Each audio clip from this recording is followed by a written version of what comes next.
दुनिया में इतने मतलब परस्त और इतने गर्ज परस्त बन गए हैं, लोग जनाजा भी पढ़ते हैं तो अपने सवाब की खातिर, जनाजा भी पढ़ते हैं तो अपने सवाब की खातिर। जहां जनाजे में अपनी जान का खतरा हो वहां सवाब भी गया। आज जो कुछ लाशें कोरोना वायरस से आ रही हैं, देखो कोई जनाजा पढ़ने आने तैयार नहीं है।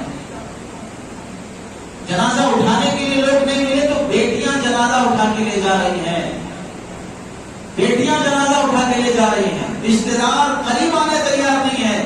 अब सवाब नहीं दिख रहा है, अब जनाजे का सवाब नहीं मिलेगा। अब पूरे एहतियात के साथ जनाजे से दूर हटकर जनाजे की नमाज नहीं पढ़ी जा सकती है। जनाजा वहां रखा जाए, 10 फीट दूर रखा जाए।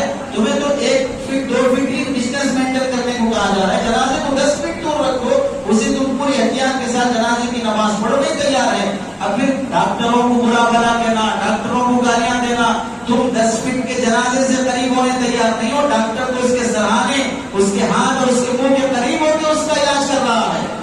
कितने एहसानमंद है वो डॉक्टर जो अपनी जिंदगियां लगाकर मरीजों को बचाने में लगे। चोर, डाकू, डकैती तो हर शोबे में रहते हैं, लुटेरे तो हर शोबे में रहते हैं। कौन से कारोबार में लूटने वाले नहीं है? आदमी मुस्बत और पॉजिटिव थिंकिंग सोच रखना चाहिए। हमारे मरने वालों के साथ किसका एहसान, किसका सुलूक सबसे ज्यादा है।